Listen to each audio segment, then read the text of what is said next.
हालात वो ना होने दो कि हौसला बदल जाए, हालात वो ना होने दो कि हौसला बदल जाए, बल्कि हौसला ऐसा रखो कि हालात बदल जाए। हेलो दोस्तों, एक प्यारी सी गुड मॉर्निंग के साथ स्वागत है आप सभी का अपने channel GK by Pradeep sir. I hope you all are well, आप सभी अच्छे होंगे। तो शुरुआत करते हैं हम हमारी आज की क्लास की। तो जो आपकी रहेगी करंट अफेयर बेस्ड रहेगी। करंट अफेयर की बात करें तो जैसे कि अब आपके एग्जाम्स आने पर हैं, ये मत सोचिए कि एग्जाम्स आने पर क्या करेंगे हम, तैयारी कर लेंगे हम, हमसे हो जाएगा, नहीं होगा बच्चों। क्योंकि जो बच्चे आज से ही पढ़ना शुरू कर रहे हैं या पहले से जो कंटिन्यू लगे हो रहे हैं, कहीं ना कहीं आप उनसे पीछे हो। और एग्जाम्स आपको भी पता है कि कंपटीशन इतना हाई है और इतनी जॉब्स नहीं रहती कि आप 16 लाख में से 4000 की वैकेंसीज में यूं 2 महीने पढ़कर क्या कर लोगे, जॉब ले लोगे। ठीक है, तो हम शुरुआत करते हैं। सबसे पहले हमारी क्लास की जो रहेगी आपकी करंट अफेयर बेस्ड रहेगी। तो देखिए बच्चों क्या रहेगी, सबसे पहले क्या हमने डिस्कस किया, एक मोटिवेशनल कोट, एक बेहतरीन से विचार की हमारी क्लास की और दिन की शुरुआत की। देन आफ्टर डाउट सेशन रहेगा। उसके बाद क्या रहेगा, एमसीक्यूज फॉर्म क्वेश्चन रहेंगे। एमसीक्यूज फॉर्म क्वेश्चन वो रहते हैं जो आपके रिवीजन बेस्ड रहते हैं, जो कल हमने क्या देखे थे, करंट अफेयर की फॉर्म में देखे थे। उसके बाद आज की करंट अफेयर रहेगी। देन आफ्टर होमवर्क क्वेश्चन, जो एक आपको बच्चों होमवर्क में क्वेश्चन मिलता है उसे डिस्कस करेंगे और एक आपको आज का नया होमवर्क क्वेश्चन दिया जाएगा। ठीक है, सो अब हम शुरुआत करते हैं। सबसे पहले अगर हम बात करते हैं, हमारा मोटिवेशन कोट हो गया है। डाउट सेशन की बात करें तो ऑलमोस्ट किसी बच्चे को डाउट नहीं था, तो अब हम डिस्कस करते हैं बच्चों। सबसे पहले वही हमारे क्लास का रूल की डेज तो याद कर ही लेनी है। डेली के मंथ में अगर जो बच्चा जुड़ता है, डेली जुड़ता है, तो उसको तो डेज सारे याद होने वाले हैं। तो देखिए बच्चों, सबसे पहले 1 जुलाई, 1 जुलाई से अगर हम बच्चों शुरुआत करते हैं तो 1 जुलाई को क्या है, आपके 3 दिन रहते हैं। अगर बात करें उनकी, national doctor day, national chartered accountant day, national postal worker day. ठीक है, 1 जुलाई को 3 दिन रहे, कौन कौन से, डॉक्टर से रिलेटेड, पोस्टल गार्ड से रिलेटेड, और तीसरा आपका कौन सा रहा बच्चों, चार्टर्ड अकाउंटेंट से रिलेटेड। उसके बाद आपका आता है 2 जुलाई। 2 जुलाई की बात करें तो आपका रहता है वर्ल्ड, अगर बात करते हैं वर्ल्ड स्पोर्ट्स जर्नलिस्ट की। ओके, 2 जुलाई हो गया। उसके बाद बात करें 4 जुलाई। 4 जुलाई को खुद से याद करिएगा कितने हैं, देखने नहीं है आपको। ठीक है, खुद पे अगर यकीन है और खुद से क्लास डेली देख रहे हो ना तो याद होंगे। 4 जुलाई को, 4 जुलाई को 2 दिन रहते हैं ma'am. International day of cooperatives रहता है, दूसरा रहता है धर्म चक्रा डे। धर्म चक्रा डे जो बच्चों आपका आईबीसी सेलिब्रेट करता है। ओके, उसके बाद आपका रहता है 7 जुलाई। 7 जुलाई को डिस्कस करें तो आपका वर्ल्ड चॉकलेट डे रहता है। उसके बाद 11 जुलाई, ऑलमोस्ट बच्चों को पता होगा, 11 जुलाई को आपका रहता है world population day. World population day की जो इस बार की थीम थी बच्चों, वो थी पुटिंग द ब्रेक्स ऑन कोविड-19, safeguarding the health and rights of women and girls. Okay, उसके बाद अगर हम बात करते हैं बच्चों तो आपके रहता है 12 जुलाई। 12 जुलाई को आपका रहता है, अगर बात करें मलाला डे। मलाला डे की 12 डे को जुलाई में 2 दिन रहते हैं जो पर्सन के नेम पे रहते हैं, 12 और 18। 12 को रहता है मलाला डे और 18 को रहता है नेल्सन मंडेला डे। दोनों नाम एक साथ याद कीजिए, 12 और 18। ठीक है, याद हो गया मलाला डे, और दूसरा आपका 18 को रहा नेल्सन मंडेला इंटरनेशनल डे। उसके बाद देखिए बच्चों 15 जुलाई, मलाला डे के बाद आता है वर्ल्ड यूथ स्किल डे, और इस बार की जो थीम थी वो थी आपकी skill for a resilient youth. Okay, उसके बाद 17 जुलाई, 17 जुलाई को बात करते हैं तो world day for international justice. उसके बाद आपका रहता है 18 के बाद नेल्सन मंडेला के बाद आता है चेस डे। अगर बात करते हैं वर्ल्ड चेस डे की तो वो आपका रहता है 20 जुलाई। उसके बाद 23 जुलाई, 23 जुलाई को आपका रहता है नेशनल ब्रॉडकास्टिंग डे। ओके, उसके बाद 26 जुलाई, 26 जुलाई को आपका सेलिब्रेट किया जाता है कारगिल विजय दिवस। उसके बाद 27 की बात करते हैं तो बच्चों आपका जो सीआरएफ होता है, सेंट्रल रिजर्व पुलिस, अगर बात करें फोर्स की, तो उसका क्या है, रेजिंग डे रहता है, राइजिंग डे, और उसका इस बार कौन सा रहा, 82nd था। ठीक है, 28 जुलाई की बात करें तो बच्चों 2 रहते हैं, वर्ल्ड हेपेटाइटिस डे। हेपेटाइटिस क्या है, एक डिजीज है, उसी को अवेयर करने के लिए उसी के बारे में किया जाता है, और इस बार की जो थीम थी वो थी हेपेटाइटिस फ्री फ्यूचर। ओके, और दूसरा जो रहता है वो रहता है वर्ल्ड नेचर कंजर्वेटिव। ठीक है, world nature conservation day. Okay, उसके बाद एक डे और आज का ऐड हमने कर दिया है, वो रहा आपका 30 जुलाई। तो 30 जुलाई को बच्चों आपका कौन सा डे रहता है, world day against trafficking in persons. Okay, world day against trafficking in persons, वो आपका कब रहता है, 30 जुलाई को रहता है। ठीक है, अब हम मूव करते हैं हमारे, सबसे पहले अगर हम बात करते हैं, ये लिस्ट है जो आपको ऑलमोस्ट क्या है, रट लेनी है। तो हम डेली ये डिस्कस करेंगे, 10-15 दिन डिस्कस करेंगे। आपको याद नहीं तो बेशक इतना तो जरूर हो जाएगा कि एग्जाम में क्वेश्चन पूछा और आप उसे सही टिक ना करें तो गारंटी है आप टिक सही करेंगे उसको, क्योंकि वो कहीं ना कहीं क्या होगा, माइंड में होगा आपके। ठीक है, तो देखिए बच्चों सबसे पहले क्या है, एमओईएसी मिनिस्ट्री ऑफ अर्थ साइंस की बात करें तो उसने 2020 के अवार्ड निकाले हैं excellence in earth system science में। ओके, 2020 के, तो ये 7 अवार्ड रहे जो आपको याद रखना है। सबसे पहले अगर हम बच्चों यहाँ से बात करते हैं तो इस बार की जो वुमेन साइंटिस्ट रही हैं एमओईएस की, वो रही है डॉक्टर लिदिता डी एस खंडे पारकर, ओके, डॉक्टर लिदिता डी एस खंडे पारकर जो आपकी वुमेन साइंटिस्ट रही। और इस बार के जो यंग रिसर्चर रहे हैं वो रही हैं डॉक्टर इंदिरा शेखर सेन, ठीक है, दो नाम याद हो गए। उसके बाद देखिए बच्चों, इस बार का जो लाइफ टाइम एक्सीलेंस अवार्ड मिला है वो मिला है प्रोफेसर अशोक साहनी को। और अगर हम बात करते हैं बच्चों ओशियन साइंस और दूसरा रहता है ओशियन टेक्नोलॉजी, ओके, दोनों में कंफ्यूज नहीं होना है। ओशियन टेक्नोलॉजी में आपका मिला है डॉक्टर एम ए आत्म आनंद को, और ओशियन साइंस एंड टेक्नोलॉजी में मिला है doctor V S S Sharma को, ठीक है। उसके बाद आपका रहता है जियो साइंस और एटमॉस्फेरिक साइंस। जियो साइंस की बात करें तो एनवी चालापाथी राव को मिला है। एस्ट्रो अगर बात करते हैं एटमॉस्फेरिक की तो वो मिला है डॉक्टर एस सुरेश बाबू को, ठीक है। इतनी चीजें आपको यहां से याद रखनी है, ठीक है, याद नहीं करना है, रटनी नहीं है चीजें, डेली क्या है हम याद करें तो कहीं ना कहीं वो माइंड में खुद ब खुद ही होने लग जाएंगी, ठीक है। अब हम मूव करते हैं हमारे फर्स्ट क्वेश्चन की तरफ जो आपका रिवीजन बेस्ड रहेगा, ठीक है। ऑप्शंस की कोई बात नहीं है, हम और आगे खुद से देख लेंगे। तो बच्चों देखिए क्या रहा, एशियन इंफ्रास्ट्रक्चर इन्वेस्टमेंट बैंक, अगर बात करते हैं AIIB की, ठीक है, उसकी क्या है अभी बच्चों बोर्ड ऑफ मीटिंग रही थी। अगर हम बात करते हैं बोर्ड ऑफ कॉन्फ्रेंस रही थी, कौन सी रही थी इस बार, 5th रही थी, ठीक है। और ये क्या है वर्चुअली बात करें तो वर्चुअली हेल्ड की गई थी। तो आपको बताना है इस बार की जो बैठक हुई थी, कॉन्फ्रेंस हुई थी, उसकी थीम क्या थी। थीम की बात करें तो विषय क्या था, सिंपल सा रहा बच्चों। अब 4 बच्चे, सिंपल सा आप देखिए 4 दोस्त हैं मिलकर बैठे हो तो आपने कॉल करते हो भी हाँ हमें यहाँ इकट्ठा होना, तो कोई ना कोई एजेंडा रहता है ना, वैसे ही इनका भी रहता है। अब कॉन्फ्रेंस है उसकी कोई वही थीम कहलाती है, ठीक है, कि विषय क्या रहा। तो बच्चों अगर हम यहाँ से क्वेश्चन के आंसर की बात करें तो वो आपकी रही AIIB, आपकी क्या रही Asian infrastructure investment bank 2030 supporting Asia's development over the next decade, okay, ये इस बार की थीम थी। अब हम क्या करते हैं बच्चों, कुछ एक थीम देख लेते हैं मोस्ट इंपोर्टेंट जो बनने वाली है। जून से मंथ की बात करें तो इस बार जून से जुलाई तक की ये इंपॉर्टेंट रहती है, ठीक है। तो सबसे पहले तो AIIB की जो इस बार की 5th कॉन्फ्रेंस बैठक हुई थी उसकी थीम थी AIIB 2030 supporting Asia's development over the next decade. ये हम डिस्कस कर लेते हैं। सबसे पहले वर्ल्ड पॉपुलेशन डे 2020 को जो रहता है, अगर आपका 11 जुलाई को जो रहता है, उसकी थी पुटिंग द ब्रेक्स ऑन कोविड-19 safeguarding the health and rights of women and girls. Almost बच्चों को ये याद होगी। उसके बाद इंटरनेशनल डे ऑफ कोऑपरेटिव्स वो आपका कब रहता है, 4 जुलाई को। इस बार की उसकी थीम थी COPs for climate action, okay. उसके बाद doctor day, national doctor day ma'am कब रहता है आपका, 1 जुलाई। 1 जुलाई को 2 दिन और भी रहते हैं, कौन कौन से दिन रहते हैं, चार्टर्ड अकाउंटेंट डे रहता है, पोस्टल वर्कर डे, उसके बाद स्पोर्ट्स जर्नलिस्ट का डे आता है। उसके बाद आपका चॉकलेट 7 जुलाई को देखा जाता है। 11 जुलाई को आपका वर्ल्ड पॉपुलेशन डे रहता है। 12 तारीख को मलाला डे रहता है। 18 को नेल्सन मंडेला डे रहता है। 15 तारीख को आपका यूथ स्किल डे रहता है, ठीक है। ऐसे चीजें कनेक्ट कीजिए, ज्यादा अच्छे से याद होंगी। तो इस बार देखिएगा नेशनल डॉक्टर डे की अगर 1 जुलाई की बात करें तो आपकी रहती है lesson the mortality of covid, okay. उसके बाद देखिए बच्चों international day against drug abuse and illicit trafficking 2020, अगर बात करते हैं इसकी तो ये आपका 26 जून को सेलिब्रेट किया जाता है। और इसकी जो थीम रही थी वो रही थी better knowledge for better care, okay. Day of the seafarer, अगर इसकी बात करें तो ये आपका 25 जून को मनाया जाता है। इस बार की जो थीम थी वो थी सेफरर आर द की वर्कर्स। उसके बाद देखिए वर्ल्ड हाइड्रोग्राफी डे जो आपका 21 जून को रहता है। 21 जून को आपके 2 और डे भी रहते हैं। अगर बात करते हैं तो अगर योगा डे रहता है और दूसरा कौन सा रहता है आपका म्यूजिक डे रहता है, ठीक है। वर्ल्ड म्यूजिक डे भी रहता है और आपका क्या रहता है इंटरनेशनल डे ऑफ योगा भी रहता है। तो सबसे पहले तो हम वर्ल्ड हाइड्रोग्राफी डे की बात करते हैं। तो इसकी थीम रही थी हाइड्रोग्राफी एनेबलिंग ऑटोमोनस टेक्नोलॉजीज। उसके बाद देखिएगा इंटरनेशनल डे ऑफ योगा जो आपका 21 जून को रहता है। इस बार की जो थीम थी वो थी yoga for health yoga at home, ये थी आपकी इंटरनेशनल थीम। अगर इंडिया की सेपरेटली बात करें तो क्या थी, yoga at home yoga with family. दोनों चीजें अच्छे से याद रखनी है, कंफ्यूज मत होइएगा। Yoga for health yoga at home ये 21 जून को जो आपका रहता है। अगर बात करते हैं इंटरनेशनल डे ऑफ योगा उसकी थी। और हमारे खुद की इंडिया की जो अलग से थी वो थी आपकी yoga at home yoga with family, ठीक है। उसके बाद देखिएगा वर्ल्ड रेफ्यूजी डे 20 जून को, ठीक है। 20 जून को अगर वर्ल्ड रेफ्यूजी डे रहता है उसकी थीम थी एवरी एक्शन काउंट्स। उसके बाद देखिएगा world day to combat desertification and drought जो आपका 17 जून को रहता है। उसकी थीम थी food feed fibre the links between consumption and land, okay. उसके बाद आपका रहता है वर्ल्ड ब्लड डोनर डे, ठीक है। तो यहाँ पर बच्चों 2 चीजें आपको ध्यान रखनी है, कंफ्यूज नहीं होना है।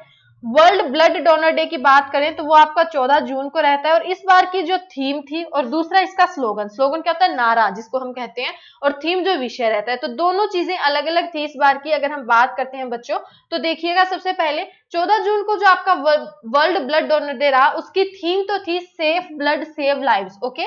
और अगर हम बात करते हैं बच्चों इसकी कि स्लोगन क्या था। तो देखिए बच्चों, स्लोगन था give blood and make the world a healthier place. Okay, give blood and make the world healthier place, ये इसका क्या था, स्लोगन था। इतनी चीजें आपको याद रखनी है। अब हम मूव करते हैं हमारे सेकंड क्वेश्चन की तरफ। सेकंड क्वेश्चन देखिए बच्चों, क्या रहा आपका, सिंपल सा क्वेश्चन रहा। अभी अगर हम बात करते हैं आईएमएफ की, आईएमएफ क्या है बच्चों, ये है इंटरनेशनल मॉनेटरी फंड। ठीक है, इस इंटरनेशनल मॉनेटरी फंड का ये न्यूज इसीलिए इंपॉर्टेंट बनी, अब तक का सबसे बड़ा लोन जो इसने दिया है। ठीक है, आपको बताना है वो लोन कितना दिया है, किसे दिया है, साउथ अफ्रीका को दिया है। क्यों दिया है, अगर हम बात करते हैं बच्चों, तो जो पैंडेमिक कोविड-19 चल रहा है उसी के लिए क्या है कि कॉम्बैट, उससे लड़ने के लिए, पैंडेमिक कोविड-19 से लड़ने के लिए क्या है, ये दिया गया है। इंटरनेशनल मॉनेटरी फंड ने साउथ अफ्रीका को दिया है। अब सिंपल सा रहा, कितना अमाउंट दिया है। तो अगर हम बच्चों क्वेश्चन से आंसर की बात करते हैं तो वो आपका रहता है $4.3 बिलियन। ठीक है, $4.3 बिलियन आईएमएफ ने किसे दिया है बच्चों, साउथ अफ्रीका को दिया है मैम। ठीक है, अब देखिएगा ये वो अमाउंट्स है जो क्या है आपके, अगर हम बात करते हैं तो जनवरी से लेकर जुलाई तक अब तक के सारे आपके क्लियर हैं इसमें। ये वो अमाउंट है बच्चों जो एडीबी ने बात करते हैं, तो वर्ल्ड बैंक की बात करते हैं, एआईआईबी की बात करते हैं, तीनों बहुत बड़े बैंक रहे हमारे एशियन, अगर बात करें इंटरनेशनल बैंक रहे। तो इन तीनों ने क्या किया है, जहां जहां जितना अमाउंट दिया है, ठीक है, जनवरी से जुलाई सारे इसमें क्लियर हैं। ठीक है, तो डिस्कस कर लेते हैं। सबसे पहले हम देख लेते हैं एडीबी। एडीबी से आपको क्या है बच्चों, 4 अमाउंट याद रखने हैं। ठीक है, कितने, 4 अमाउंट याद रखने हैं। सबसे पहले आप शुरू हो जाएंगे 2 मिलियन से। तो 2 मिलियन ने क्या है, एडीबी ने अप्रूव किया है अपना खुद का फंड कि हम क्या करेंगे, 2 मिलियन क्या है एज एन फंड, किससे, क्या जो कोविड-19 है उससे लड़ने के लिए रखेंगे। उसके बाद 2 मिलियन हो गया, उसके बाद आप आ जाइए 2.2 मिलियन पर, इंक्रीज होते हुए चलिए। एडीबी ने क्या है, इंडिया को दिया है, 2 बिलियन खुद के लिए रखा, 2.2 इंडिया को दिया है कोविड-19 वही सिंपल लड़ने के लिए। उसके बाद आ जाइए 4 मिलियन पर। तो 4 मिलियन की जब वो बात करते हैं बच्चों, 2 मिलियन हो गया, 4 मिलियन, उसके बाद 2.2 बिलियन। ठीक है, ये बिलियन है, याद रखना है। उसके बाद देखिए 4 मिलियन, 4 मिलियन की बात करें तो एडीबी ने अपने मेंबर्स, जो उसके मेंबर्स है ना बच्चों, उनको लड़ने के लिए दिए हैं। ठीक है, अब आपको देखना है इसके एडीबी का एक क्वेश्चन तो यहीं से बन गया, एडीबी के टोटल मेंबर्स कितने हैं। ठीक है, तो एडीबी के जो खुद के मेंबर्स रहे उन्हें कितना दिया है, $400 मिलियन दिया है। उसके बाद देखिए $100 मिलियन, $100 मिलियन की बात करें तो एडीबी ने इंडिया के इंफ्रास्ट्रक्चर सेक्टर में इन्वेस्ट करने की बात की है। तो चारों अमाउंट याद हो गई होंगे आई होप। अब उसके बाद हम डिस्कस करते हैं वर्ल्ड बैंक की। तो वर्ल्ड बैंक से आपको ये 3 अमाउंट बच्चों याद रखने हैं। तो याद कैसे रखने हैं बच्चों, सबसे पहले अगर हम बात करते हैं, स्टार्ट कीजिए 1 बिलियन ने। तो 1 बिलियन वर्ल्ड बैंक ने दिया है इंडिया को, और 1.05 दिया है वर्ल्ड बैंक ने बांग्लादेश को। दोनों में कंफ्यूज नहीं होना है, 1 बिलियन तो दिया है इंडिया को, 1.05 बिलियन दिया है बांग्लादेश को। ओके, उसके बाद आता है $12 बिलियन। तो $12 बिलियन की बात करें तो वर्ल्ड बैंक ने क्या है, खुद के लिए एक फंड क्रिएट किया है, कितना, 12 बिलियन का। इतनी चीजें याद रखनी है। अब उसके बाद बच्चों हम बात कर लेते हैं एआईआईबी की। तो एआईबी का एक तो आपको यहीं से यही याद रखना है, 4.3 बिलियन। ये अगर हम बात करते हैं, ये आईएमएफ का है। ठीक है, आईएमएफ ने साउथ अफ्रीका को दिया है। एआईआईबी की बात करते हैं बच्चों, तो वो क्या है, इंडिया को दिया है कितना, $750 मिलियन। ठीक है, अब उसके बाद 4 कुछ अलग अमाउंट है जो याद रखना है। ऑलमोस्ट बच्चों को ये तो याद होगा, बहुत बार डिस्कस किया है, $100 मिलियन, ये किसका रहा, नेटफ्लिक्स का फंड रहा है। ओके, देन आफ्टर देखिए बच्चों, अगर बात करते हैं $2 बिलियन की, तो ये चाइना ने क्या है, डब्ल्यूएचओ का जो एक असेंबली हुई थी, डब्ल्यूएचओ असेंबली हुई थी कुछ टाइम पहले जनवरी में, तब चाइना ने कहा था कि $2 बिलियन क्या है, वो चाइना क्या है, डब्ल्यूएचओ को प्रोवाइड करेगी। उसके बाद $21 बिलियन की बात करें तो G20 का खुद का फंड रहा। और 100 बिलियन की बात करें तो ये रिलीफ पैकेज है जो डोनाल्ड ट्रंप ने क्या किया था, अमेरिका में अनाउंस किया था। ठीक है, इतने अमाउंट्स आपको याद रखने हैं, जनवरी से लेकर जुलाई तक के आपके इसमें कवर हैं। अब हम बात करते हैं नेक्स्ट क्वेश्चन की।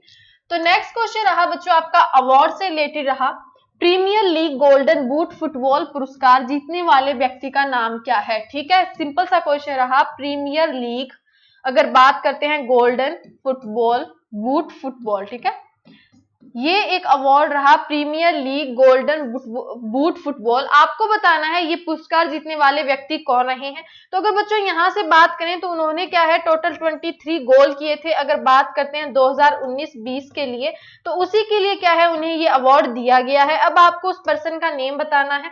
तो बच्चों उसको पर्सन का जो नेम रहा अगर हम बात करते हैं तो उन पर्सन का नेम रहा है जेमी वार्डी। ओके, ठीक है, याद रखना है आपको क्या रहा है, जेमी वार्डी। इतनी चीजें आपको याद रखनी है। जेमी वार्डी क्या है, इस बार का उन्हें क्या मिल रहा है, गोल्डन बूट अवार्ड मिल रहा है। ठीक है, अगर बात करें अब वो क्या रहा आपका, ये कुछ एक क्या है आपके अवार्ड्स हैं जो जुलाई मंथ, जितने भी जुलाई मंथ के, सिर्फ जुलाई मंथ के इसमें सारे कवर हैं। इससे एक भी क्या है अवार्ड बाहर से नहीं आने वाला है जुलाई मंथ की अगर हम बात करते हैं। तो देखिएगा हम डिस्कस करते हैं। सबसे पहले तो हम वो देख लेते हैं जो बहुत आसान थे और हमें क्या है ऑलमोस्ट याद है, ग्रेटा थर्नबर्ग। ठीक है, इनको तो 17 गर्ल जो एक एज की गर्ल है उन्हें गुलबैकियन प्राइज फॉर ह्यूमैनिटी मिला है। ठीक है, उसके बाद अगर हम बात करते हैं मॉरिसेना और मैरियाना, दोनों नाम एक साथ याद करवाए थे ना, मॉरिसेना क्वाते, मैरियाना वार्दियोनेसिस। इनको क्या है 2020 का नेल्सन मंडेला प्राइज दिया गया था। कब दिया गया था, 18 जुलाई को, जब नेल्सन मंडेला डे रहता है। ठीक है, ये दो नाम याद हो गए, ग्रेटा थर्नबर्ग, मॉरिसेना और मॉरियाना। ठीक है, उसके बाद देखिए बच्चों आपका सचिन अवस्थी। सचिन अवस्थी की बात करें तो इन्हें ग्लोबल ह्यूमैनिटेरियन अवार्ड दिया गया था। ठीक है, उसके बाद बात करते हैं के सीवन सर की, तो वॉन करमन अवार्ड दिया गया था। ठीक है, ये इतनी चीजें आपको याद हो गई हैं। उसके बाद देखिए बच्चों एन चंद्रशेखर और जिम टैकलेट, बहुत इंपॉर्टेंट बनने वाले हैं दोनों नाम, एन चंद्रशेखरन और जिम टैकलेट। इनको ग्लोबल लीडरशिप अवार्ड 2020 दिया गया था। वेद प्रकाश दुडेजा, इनकी बात करें तो इन्हें infra business leader of the year दिया गया था। अगर बात करें ग्लोबल लीडरशिप अवार्ड 2020 की तो वह एन चंद्रशेखरन और जिम टैकलेट को मिला था, और infra business leader of the year award आपका वेद प्रकाश दुडेजा को मिला था। उसके बाद देखिए बच्चों गुरबख्श सिंह पलाश नंदी, इनको मिला था मोहन बागरत्न से इन्हें सम्मानित किया गया था। उसके बाद चीफ मिनिस्टर जो के पालन स्वामी रहे उनको Paul Harris fellow recognition award मिला था। उसके बाद केजांग डी थोंगकोंग, बहुत इंपॉर्टेंट बनने वाला है, उन्हें दादा साहब फाल्के अवार्ड दिया गया था। ठीक है, उसके बाद देखिएगा फ्रेया ठकराल, एक 13 ईयर की गर्ल रही, उन्हें क्या है द डायना अवार्ड दिया गया था। उसके बाद दो पर्सन रहे जिन्हें ग्रेट इमिग्रेंट्स 2020 अवार्ड मिला था, किन्हें सिद्धार्थ मुखर्जी और राज चेट्टी को। ठीक है, उसके बाद आपका लास्ट रहता है अर्नब चौधरी, जिन्हें टुंज मीडिया अवार्ड दिया गया है। और जो कल ही हमने न्यूज में डिस्कस किया था कला नारायण स्वामी की बात करें तो इन्हें प्रेसिडेंट अवार्ड इन सिंगापुर दिया गया है। ये क्या है, पेशे से एक नर्स है। ठीक है, इतनी चीजें आपको यहां से याद रखनी है। नेक्स्ट देखिए बच्चों आपका क्या रहा, ये आपके अवार्ड बताना है। ये सारे क्या हैं, अवार्ड हैं, आपको कहीं ना कहीं दिख रहे होंगे। पीछे वाली लिस्ट में हमने जुलाई मंथ के वो डिस्कस किए हैं, पर्सन के नेम डिस्कस किए हैं कि पर्सन को कौन कौन से अवार्ड मिले। ये आपका थोड़ा डिफरेंट रहेगा अगर हम इन्हें आगे भी डिस्कस करेंगे। तो उस पुरस्कार का नाम क्या है जिन्हें हाल ही में भारत के पहले सोल नौका आदित्य द्वारा जीता गया है।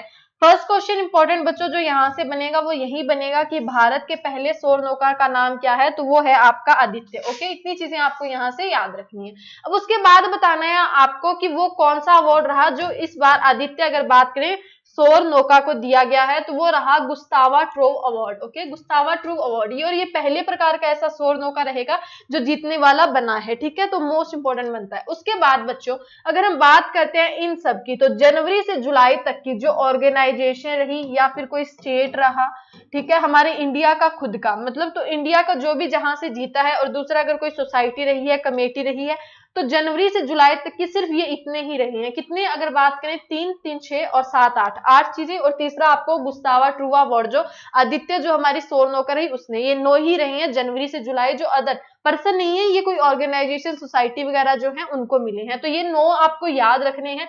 गुस्तावा ट्रू अवार्ड ये किसका रहा, जनवरी से जुलाई कंप्लीट है आपके ये। ठीक है, ये आपको मिला है आदित्य नौका को। और दूसरा देखिएगा एनटीपीसी की अगर बात करते हैं, नेशनल थर्मल पावर कॉर्पोरेशन की, तो उसे CIITC सस्टेनेबिलिटी अवार्ड 2020 दिया गया है।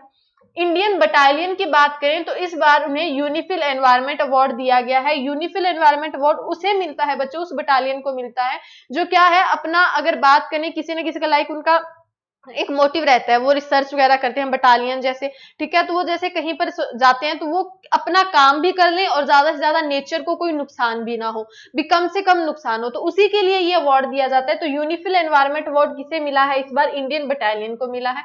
उसके बाद देखिए बच्चों, European 2020 US green building council leadership award, तो वो दिया है आईओसी, इंटरनेशनल ओलंपिक कमेटी को। मोस्ट इंपोर्टेंट बनने वाला है ये, उसे दिया जाता है कि लाइक जो आपका इंटरनेशनल ओलंपिक कमेटी जो अभी उसका हेडक्वार्टर इसका रहा, उसे मिला है। वहां पर क्या है, ऑलमोस्ट हर एक चीज, छोटी से छोटी हो चाहे बड़ी से बड़ी चीज हो, वो यूज होती है जो रीन्यूएबल है, ठीक है, जो आपकी क्या है दोबारा से बन सकती है, ठीक है। तो इसी के लिए ये आपका European 2020 US green building council award दिया जाता है, जो इस बार आईओसी को मिला। उसके बाद देखिए बच्चों, Prince Albert second of Monaco foundation award, वो आपका डेक्कन डेवलपमेंट सोसाइटी को दिया गया है। उसके बाद मोस्ट इंपोर्टेंट बनने वाला है, बेंगलोर एयरपोर्ट की बात करें तो ये इंडिया का बेस्ट एयरपोर्ट भी रहा है। इंडिया का बेस्ट एयरपोर्ट अगर नाम आ गया तो वो कौन सा है बच्चों?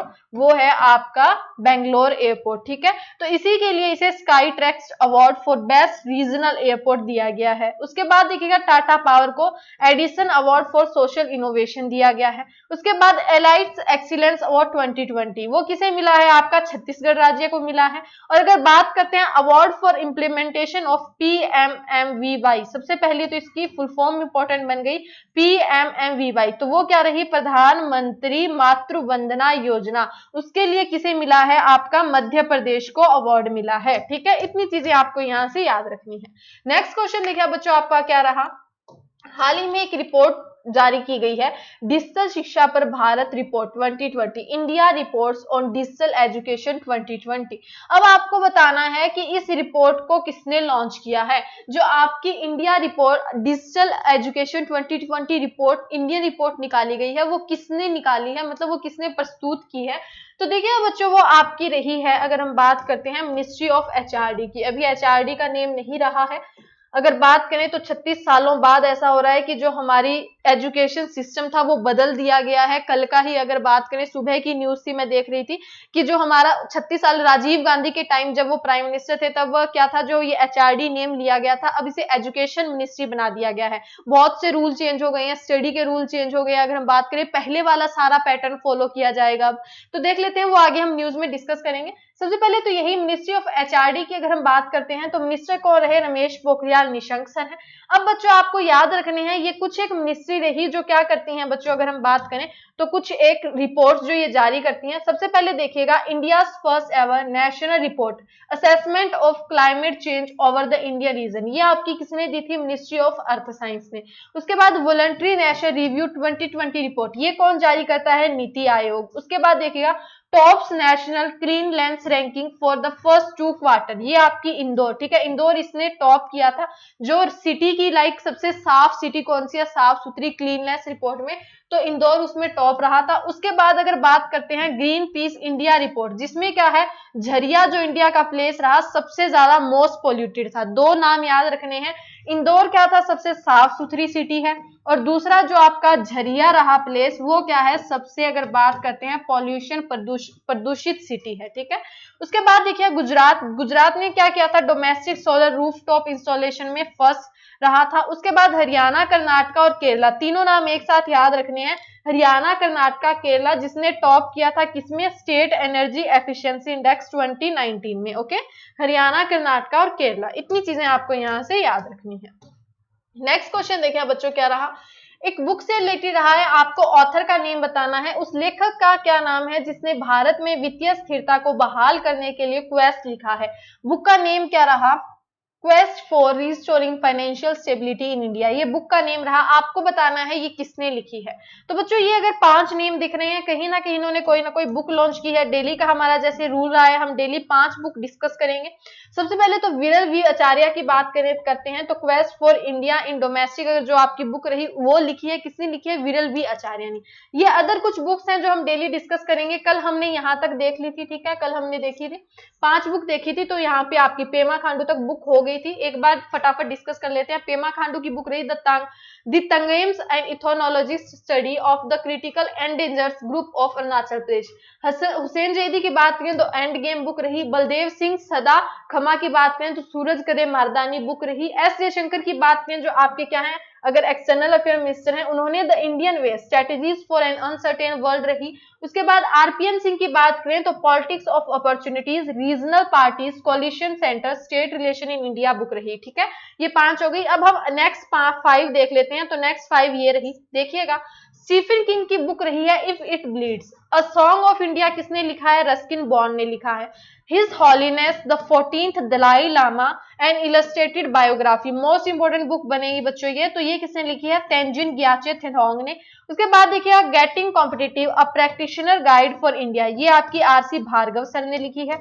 नेक्स्ट देखिए आ रही ओवरड्राफ्ट सेविंग द इंडियन, ठीक है, इंडियन सेवर, ये आपकी उर्जित पटेल ने लिखी है। बच्चों ये वो बुक है जो जनवरी से जुलाई है। जनवरी से जुलाई में ये 2 पेज रहेंगे जिसमें एक भी बाहर से बुक नहीं आने वाली है, कंप्लीट है। इतनी बुकें हुई हैं और सबके ऑथर के साथ किसने रिलीज की है, आपको यहाँ पर ये लिस्ट है। अगर खुद से पढ़ना चाहो पढ़ लो, अदरवाइज हमारा तो डेली हम डिस्कस करेंगे क्लास में। ओके, ये अलग रही। अब हम देख लेते हैं बच्चों आज के first and foremost important news. सबसे पहले अगर हम बात करते हैं गुवाहाटी, असम का गुवाहाटी नाम आते ही सबसे पहले तो ये ज्यादा न्यूज में कब रहा था? जब आपका क्या हुआ था, 2020 खेलो इंडिया यूथ गेम हुआ था। ठीक है, तब सबसे ज्यादा न्यूज में रहा था, जिसमें क्या है महाराष्ट्र ने टॉप किया था। अगर हम बात करते हैं हरियाणा सेकंड पर रहा था, दिल्ली 3rd नंबर पे रहा था। अब हम बात कर लेते हैं बच्चों यहाँ से कि गुवाहाटी इस बार न्यूज में कैसे आया है। तो एक वर्ड देखिएगा, बैंडिकॉट, ये एक मशीन रही है। ठीक है, और इसकी खास बात ये है, जो आपको ये लॉयन दिख रहा होगा, ये लॉयन मार्क किसका रहता है बच्चों? मेड इन इंडिया का। तो मेड इन इंडिया रहा, एक ऐसी चीज बनाई है बैंडिकॉट जिसका नेम रहेगा, ये एक रोबोट का काम करेगा, ऑटोमेटिक। जो आपके सीवरेज होते हैं ना, रोड पे जाते हो सीवरेज होते हैं, ये ऑटोमेटिक साफ करेगा, कोई पर्सन नहीं होगा, कुछ नहीं होगा। कि एक कहीं ना कहीं हमारी भी ड्यूटी है कि गवर्नमेंट की, उनके लिए भी ड्यूटी बनती है कि कहीं ना कहीं उनको सफाई जो कर्मचारी है उन्हें भी अच्छी से अच्छी चीजें दे। तो यही गुवाहाटी की बात करें तो इसने एक क्या है, बैंडिकॉट इसको मिला है, और ये क्या करेगा, जितने भी सीवरेज रहेंगे ऑटोमेटिक उन्हें साफ करेगा। गुवाहाटी विकास विभाग मंत्रालय ने पहले मैन होल सफाई रोबोट बैंडिकॉट का उद्घाटन किया है। ठीक है, और अगर हम बात करते हैं इसकी, तो गुरुग्राम और कोयम्बटूर 2 प्लेस रहे, गुरुग्राम और कोयम्बटूर के बाद मैन होलों को साफ करने के लिए इस नवीन तकनीक की खरीद करने के लिए गुवाहाटी पूरे देश में तीसरा शहर है। तीनों नाम एक साथ याद रखने हैं, गुरुग्राम सबसे पहले, कोयम्बटूर दूसरे नंबर पर, तीसरे नंबर पर क्या रहा आपका? गुवाहाटी रहा। और गुवाहाटी की जो मशीन रहेगी वो रहेगी बैंडिकॉट। ठीक है, इतनी चीजें आपको याद रखनी है। अब असम की बात कर लेते हैं। तो चीफ मिनिस्टर कौन है? सर्बानंद सोनोवाल है। गवर्नर जगदीश मुखी हैं, और यहाँ की कैपिटल क्या है? दिसपुर है। इतनी चीजें आपको याद रखनी है। नेक्स्ट देखिए बच्चों आपकी क्या रही, फिर से एक अमाउंट रहा जो आपका क्या रहेगा, एशियन डेवलपमेंट बैंक आपको दिख रहा होगा। ये क्या है, 3 मिलियन की ग्रांट दे रहा है। किसे दे रहा है? इंडिया को दे रहा है। क्यों दे रहा है? कोविड-19 से लड़ने के लिए दे रहा है। एक अमाउंट और याद आ गया, कोई बात नहीं, पिछले हम याद कर रहे हैं, ये भी याद करेंगे। $3 मिलियन अभी क्या कर रहा है, एशियन डेवलपमेंट बैंक किसे दे रहा है? इंडिया को दे रहा है। क्यों दे रहा है बच्चों? कोरोना से लड़ने के लिए दे रहा है। ओके, सिंपल आपका याद रखना है। एशियन डेवलपमेंट बैंक ने अपने एशिया प्रशांत आपदा प्रतिक्रिया कोष से भारत को $3 मिलियन अमेरिकी डॉलर, अगर बात करें टोटल तो 22 करोड़ रुपए रहेंगे, अनुदान स्वीकृति की है। ठीक है, अब यहां से बात रखनी है एडीबी के प्रेसिडेंट की, तो मसत्सुगु असाकावा रहे। ये 19 दिसंबर 1966 को फाउंड किया गया था। हेडक्वार्टर मंडाल योग फिलीपींस में है। इतनी चीजें आपको याद रखनी है। नेक्स्ट देखिए बच्चों क्या रही, एक एमओयू रही है। ठीक है, अगर हम बात करते हैं आपस में एक एग्रीमेंट रहा है। एमओयू के बाद क्या रहता है? एग्रीमेंट। पिछली अगर किसी ने बच्चे ने अच्छे से क्लास देखी है तो उसको पता होगा इन दोनों के बीच का डिफरेंस, एमओयू और एग्रीमेंट। तो देखिए बच्चों क्या रहा, पावर फाइनेंस कॉर्पोरेशन पीएफसी की बात करते हैं, उसने क्या है, भारतीय प्रौद्योगिकी संस्था कानपुर के साथ क्या है, समझौता किया है। अगर हम बात करते हैं ना आईआईटी कानपुर की, एक बार पीएफसी को छोड़ दीजिए, आईआईटी कानपुर काफी ज्यादा न्यूज में रह रहा है। इससे आपको बहुत सी चीजें याद रखनी होंगी। चेयरमैन और हेडक्वार्टर अगर हम बात करते हैं, सबसे पहले तो चेयरमैन इसके रट लीजिए। ठीक है, तो चेयरमैन कौन है अगर हम बात करते हैं आईआईटी कानपुर के, तो वो है के राधाकृष्णा। ठीक है, चेयरमैन ऑफ आईआईटी कानपुर कौन है? के राधाकृष्णा है। और डायरेक्टर है अभय कारन दिकार। ठीक है, ये 2 नाम मोस्ट इंपोर्टेंट बनेंगे क्योंकि बहुत ज्यादा न्यूज में रह रहा है ये। ठीक है, तो अभी इसने क्या किया है, पीएफसी। पीएफसी आपका क्या रहा, पावर फाइनेंस कॉर्पोरेशन, इसके साथ क्या किया है, समझौता किया है। समझौते के तहत अगर पीएफसी की बात करें तो वो आईआईटी कानपुर को ये अमाउंट, ठीक है, ये अमाउंट कितना रहेगा देख लीजिएगा, कितना रहा, 2,38,97,000। ठीक है, इतना अमाउंट क्या करेगा कि पीएफसी आईआईटी कानपुर को देगा इस समझौते के अंडर। यहां से जो इंपॉर्टेंट चीजें बनेगी वो यही बनेगी, अमाउंट याद रखिएगा 2,38,97,000, 2,38,98,000 देगा।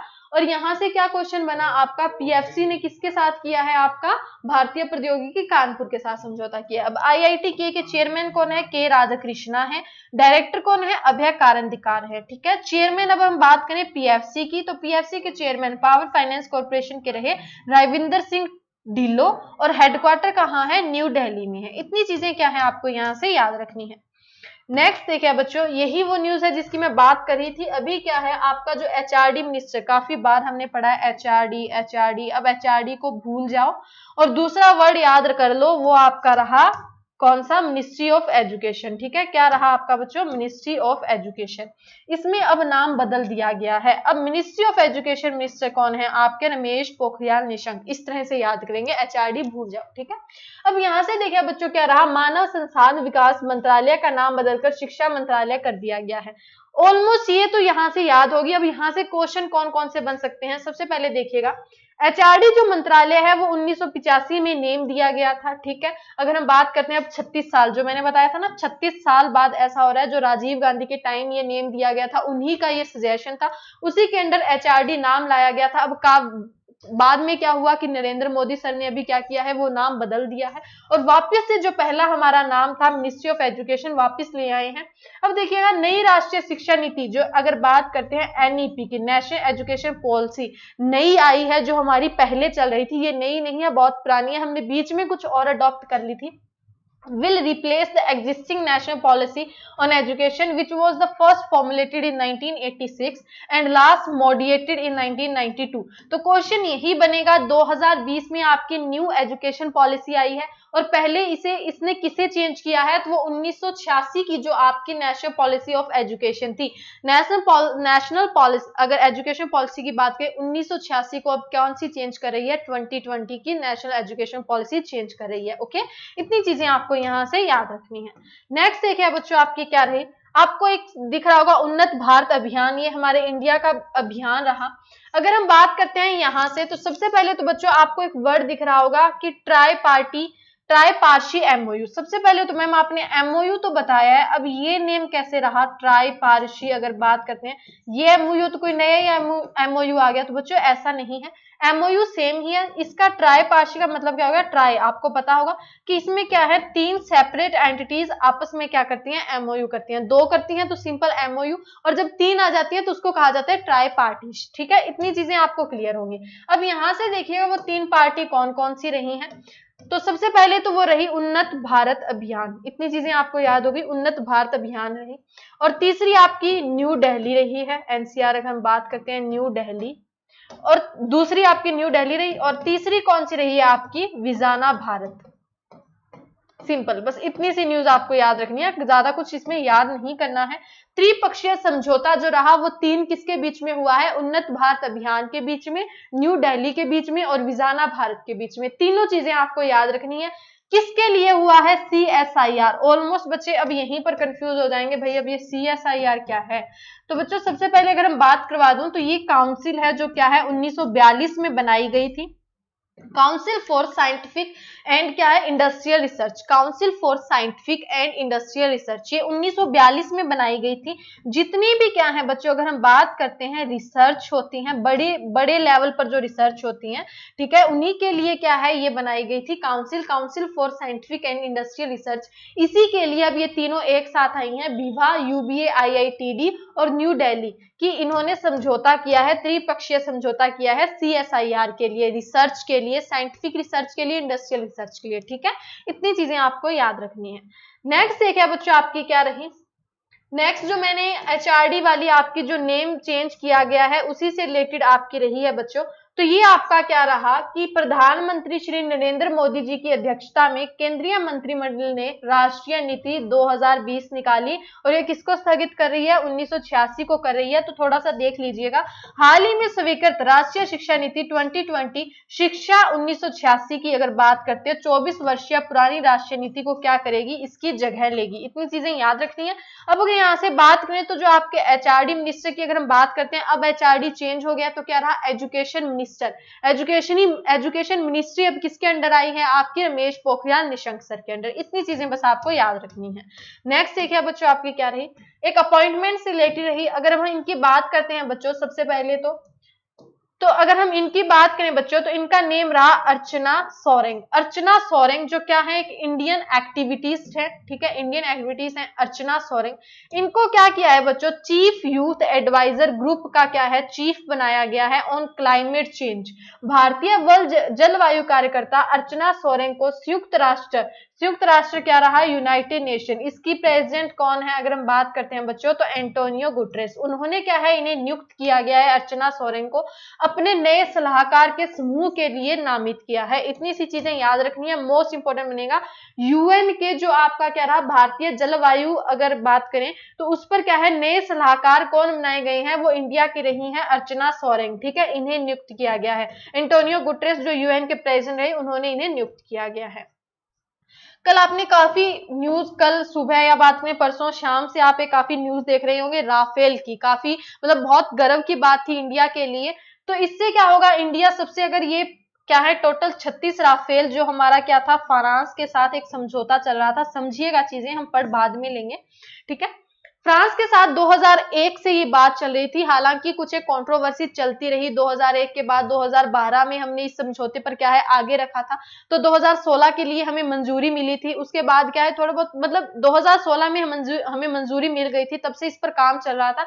और टोटल 36 राफेल जो रहेंगे, जेट हमारे लड़ाकू विमान रहेंगे, ठीक है, वो क्या है, इंडिया को मिलने हैं फ्रांस से। तो पहला उसका क्या है, अगर बात करें आया है, पहले 5 राफेल हमें मिले हैं। अब पहले 5 राफेल में सबसे बड़ी बात तो बच्चों, अगर हम बात करते हैं राफेल की, तो राफेल से वर्ड आपको याद रखना है, राफेल का वैसे मतलब होता है आग का गोला, ठीक है। ये क्या करेगा बच्चों, ऑलमोस्ट अपने 150 किलोमीटर की कहीं भी आसपास की क्या होगी, चीजें होंगी, वहां पर वो नष्ट कर सकेगा। अब मैम वो कहां पर आपको उतरा है, पंचकुला में। अब सबसे बड़ा क्वेश्चन कि इंडिया में और भी बहुत बड़े मतलब अच्छे जो थे एयरबेस थे, वहीं पर क्यों पंचकुला में ही क्यों उतारा गया बच्चों। हरियाणा का जो पंचकुला है, वो ऑलमोस्ट एकमात्र ऐसा है जहां पर क्या है, चीन और पाकिस्तान दोनों पर क्या है, अच्छे से नजर रखी जा सकती है, इसीलिए पंचकुला को चुना गया था। सबसे बड़ा रीजन यही था पंचकुला चुने जाने का। तो यहीं से अब हम इस न्यूज को थोड़ा सा डिस्कस कर लेते हैं। मोस्ट इंपोर्टेंट जो यहाँ से चीजें बनने वाली हैं वो डिस्कस करेंगे। A fleet of 5 French manufactured Rafale multi role combat jets arrived in India, ठीक है। अब अगर हम बात करते हैं राफेल जेट को, फ्रांसीसी बंदरगाह शहर बोर्डो के मैर्गिनेक एयरबेस से, ठीक है, सबसे पहले वही बन गया। वो कहां से आए हैं, तो वो राफेल जेट जो रहे कहां से बच्चों, वो आपके रहे French port city of Bordeaux, ठीक है, बोर्डेक्स से उन्होंने अपनी उड़ान भरी थी। कहां पर उतरे वो, अंबाला एयरफोर्स से पर उतरे हैं। कितनी किलोमीटर, 7000 किलोमीटर दूरी तय करके आ रही हैं, ठीक है, इतनी चीजें याद हो गई। अब उसके बाद बात करें तो कल आपने या परसों फोटोज में देखा होगा, कुछ ऐसे थे वो, ठीक है, अगर मैं बताऊं तो ऐसे थे वो 5, ठीक है, ऐसे आ रहे थे। अब वहां पर 7 चीजें दिखाई दे रही थी। तो जब वो हवा में आए ना बच्चों, तो जो हमारे सुखोई हैं, राफेल के बाद जो पहले हमें सुखोई हमने लिए थे, तो वो सुखोई क्या है, उनके स्वागत के लिए आए थे। तो सबसे पहले वही कि 2 सुखोई 30 अगर बात करें, एमआईके ने भारतीय वायु अंतरिक्ष में प्रवेश करने के बाद राफेल जेट के बेड़े का क्या किया, स्वागत किया। इतनी चीजें याद रखनी है। किसने किया था, सुखोई 30 एमकेआई ने। अब हम मूव करते हैं थोड़ी सी और डिटेल में। तो देखिए बच्चों, सबसे पहले यही कि वो ये जो समझौता किया गया है हमारा फ्रांस के साथ, ये कितने का किया गया है, तो वो 50,000 करोड़ रुपए का ये समझौता रहा था। और ये क्या है बच्चों, 23 दिसंबर 2016 को फ्रेंच एरोस्पेस प्रमुख कौन रहे, डसॉल्ट एविएशन। मोस्ट इंपोर्टेंट बनेगा कि जो आपके राफेल हैं वो बनाए किसने हैं। ऑलमोस्ट बच्चों को पता होगा वो फ्रांस से हम ले रहे हैं, लेकिन इन्हें बनाया किसने है, तो मोस्ट वर्ड इंपॉर्टेंट जो बनेगा, डसॉल्ट एविएशन। डसॉल्ट एविएशन जो रहा वो इसे बना रहा है। और कितने रहेंगे, 36 जेट रहेंगे, 5 हमें मिल चुके हैं। 2021 तक ये रखा गया है अनुमोदित कि हमें 36 के 36 जेट जो हमारे इंडियन नेवी में शामिल कर लिए जाएंगे। आगे हम देखिए बच्चों, ये जो आपके राफेल रहे, इस बेड़े में 3 single seater, 2 twin seater aircraft, शामिल हैं, जिन्हें इसके अलावा अंबाला स्थित 9-17 स्क्वाड्रन के हिस्से के रूप में भारतीय वायुसेना में शामिल किया जाएगा, जिसे गोल्डन एरो के नाम से जाना जाता है। गोल्डन एरो बच्चों ये बीच में क्या है, ऑलमोस्ट क्या होने लगी थी, कहीं ना कहीं बात करें तो लुप्त होने लगी थी गोल्डन एरो, जिसने जो आपका कारगिल युद्ध हुआ था ना उसमें बहुत बड़ी भूमिका निभाई थी गोल्डन एरो ने, लेकिन उसके बाद कहीं ना कहीं ये पीछे जाने लगी थी, लुप्त सी होने लगी थी। तो वापिस से गोल्डन एरो का नाम लेने के लिए इसीलिए गोल्डन एरो स्क्वाड्रन में क्या कर रहे हैं, राफेल को भेज रहे हैं। ठीक है, इतनी चीजें आपको यहां से याद रखनी है। अब हम मूव करते हैं हमारी नेक्स्ट की तरफ।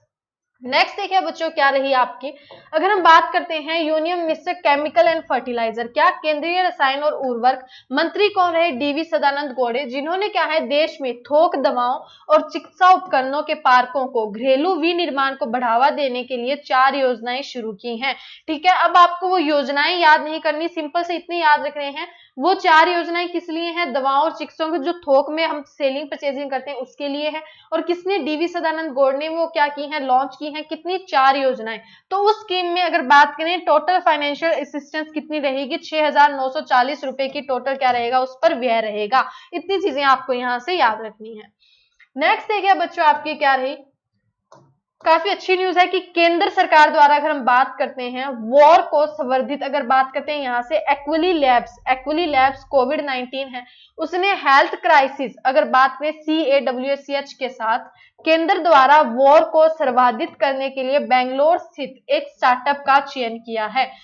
सिंपल से रही बच्चों आपकी, थोड़ी सी समझने वाली है कि जो आपकी क्या रही एक्विली लैब्स है वो बेंगलुरु बेस्ड एक स्टार्टअप को क्या कर रही है, सिलेक्ट कर रही है। क्यों कर रही है, ऑगोमेंटिक वार विद कोविड-19 हेल्थ क्राइसिस, जो आपका कवच रहेगा, कवच से रिलेटेड जितनी भी रिसर्च होंगी उस पर काम होगा, उसके लिए बेंगलोर बेस्ड स्टार्टअप को नियुक्त कर रही है। तो देखिए बच्चों यह विज्ञान और प्रौद्योगिकी विभाग DST द्वारा एक कोविड जोखिम मूल्यांकन प्राइफेल क्या रहा, लफाइस कोविड स्कोर को विकसित करने के लिए एक पहल है। किसे विकसित करने के लिए, लाइफ कोविड स्कोर को। ठीक है, इतनी चीजें आपको याद रखनी है। नेक्स्ट देखिए बच्चों आपकी क्या रही, ये थी आज की करंट अफेयर न्यूज। तो सबसे पहले हम डिस्कस करते हैं वो 3 बच्चे स्टार्टिंग में जिन्होंने बहुत अच्छा आंसर किया था। कल के क्वेश्चन था, कॉन्ग्रेचुलेट टू यू ऑल, अरमान, सपना एंड कीवी खन्ना। ठीक है, अब हम मूव करते हैं हमारे क्वेश्चन की तरफ कि कल का क्वेश्चन क्या था। तो हमने पूछा बच्चों WFP क्या है। ठीक है, WFP तो वो आपका रहा वर्ल्ड फूड प्रोग्राम WFP रहा। ये क्या है बच्चों, ये विश्व खाद्य कार्यक्रम संयुक्त राष्ट्र जो UN एंटोनियो गुटेरेस की खाद्य सहायता शाखा है और दुनिया की सबसे बड़ी मानवीय संस्था है जो भूख को संबोधित करती है और खाद्य सुरक्षा को बढ़ावा देती है। WEF की अगर हम बात करते हैं, अगर बात करें वर्ल्ड फूड प्रोग्राम की, तो यह हर साल 83 देशों को औसतन 91.4 मिलियन लोगों को भोजन सहायता प्रदान करता है। कितने देशों को बच्चों, 83 देशों को, कितने, 91.4 मिलियन लोगों को ऑलमोस्ट ये सहायता देता है भोजन की। अब इसका हेडक्वार्टर कहाँ है, रोम इटली में। वर्ल्ड फूड प्रोग्राम का हेडक्वार्टर कहाँ है आपका, रोम इटली में है। 1961 में ये फाउंड किया गया था। डेविड बैसले और एर्थरीन कजन इसके क्या है, हेड है। इतनी चीजें आपको यहाँ से याद रखनी है। और जो आपका बच्चों आज का क्वेश्चन रहेगा वो रहेगा IFAD। ठीक है, आपका IFAD आपको डिस्कस करना है, सर्च करना है कि IFAD आपका क्या रहा। PDF की बात करें तो टेलीग्राम ग्रुप ज्वाइन कीजिए जीके बाय प्रदीप सर, वहां से आपको इसकी क्या है एज इट इज है आपको PDF मिल जाएगी। ठीक है, और अगर हम बात करें कोई भी अगर प्रॉब्लम रही तो कमेंट बॉक्स में लिखिए, we can try to solve it. ठीक है, एंड थैंक यू दोस्तों, have a good day, bye, tata, take care.